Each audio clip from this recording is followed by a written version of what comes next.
harus konsisten. Harus kalau Allah bilang di surat itu kan faida azamta fatawakkal 'alallah. Harus bertekad, tahu nggak apa yang benar? Oke. Ya udah, tawakal sama Allah. Tawakal aja udah. Ya. Tapi diawali dengan kan faida azamta fatawakkal 'alallah itu kan diawali dengan apa ya? Fabima rahmatim minallahi lintalahum. Nah, jadi hati-hati ya. Kita udah tahu yang benar yang kayak gimana. Di ujung surat itu kan dibilangin fatawakal faida azamta fatawakal 'alallah innallaha apa ya? Sesungguhnya Allah tuh apa ya? Sebaik-baiknya wakil ya. Yuhibbul mutawakkilin, sebaik-baiknya wakil. Tapi di awal surat itu Allah tuh bilang gini. Fabima rahmatim minallah lintalahum walau fadzon ghalidul qalbi lan faddu min haulik.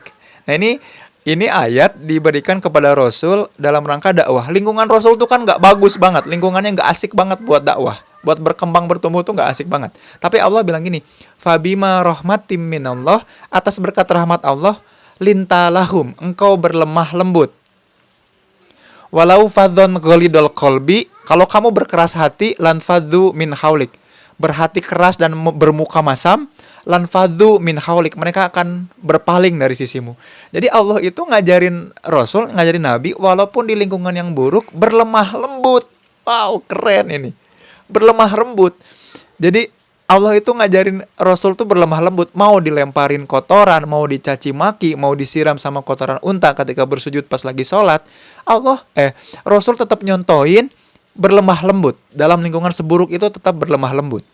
Jadi Rasul itu nggak lagi ngajarin cara-cara Nabi Ibrahim yang frontal dakwahnya, yang woi salah itu. Soalnya Nabi Ibrahim kan dibakar tuh gara-gara frontal. Nabi Ibrahim masuk ke ruangan di mana isinya berhala semua. Beliau ambil kapak, semua berhala dihancurin kecuali satu berhala yang paling gede. Beliau kalungkan itu kapaknya di patung yang paling gede, berhala paling gede, digerebek ya. Tertangkap tangan oleh warga. Hei, kamu ngerusak ya? Ngerusak patung berhala. Terus Nabi Ibrahim bilang, enggak, tuh yang ngerusak patung yang paling gede. Wah, terus pemuka di situ bilang, mana bisa patung ngerusak patung yang lain? Loh, kalau patung ini nggak bisa ngerusak patung yang lain, ya ngapain kamu sembah? Gitu. Kan itu benar, itu kebenaran. Tapi dengan cara yang salah, Nabi Ibrahim dibakar. Beliau Nabi, diselamatkan sama Allah ketika dibakar. Kalau kita dibakar ya mati. Bahaya.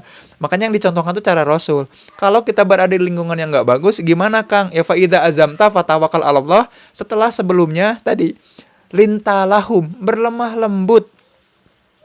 Makanya Nabi Musa juga, ini keren itu ada satu ulama di zamannya Harun ar-Rasyid ya. Harun ar-Rasyid itu tiba-tiba marah-marah ke ulama itu. Lalu si ulama ini bilang ke Harun ar-Rasyid, "Duhai khalifah, duhai pemimpin, coba jawab pertanyaan ini." Oh enggak, kebalik. Harun ar-Rasyid yang lagi pidato, lalu dimarah-marahin sama ulama anggota dewannya. Dimarah-marahin, dicaci maki dengan kata-kata yang kasar. Lalu Harun ar-Rasyid bilang gini, "Duhai ulama, saya ingin nanya, aku dengan Fir'aun lebih jelek mana?" Ulama itu bilang, "Ya lebih jelek Fir'aun lah daripada kamu. Lebih jelek Fir'aun." Oke. "Aku dengan Nabi Musa lebih mulia mana?" "Ya lebih mulia Nabi Musa." Nah, orang yang paling mulia aja ketika diminta bertemu dengan Fir'aun, diminta untuk berkata-kata yang lembut, ya. Fakullahuma qaulan layyinan, kata Allah di surat itu. Dan berkatalah kamu dengan lemah lembut supaya dia takut atau segan sama kamu, kan gitu. Jadi terhadap orang yang paling terlaknat aja, Nabi Musa itu diminta untuk layyin, lembut. Gitu. Harun ar-Rasyid bilang, kalau Nabi Musa aja diminta lembut, masa engkau ulama nggak bisa lembut sama saya yang nggak sekasar Fir'aun, gitu ibaratnya.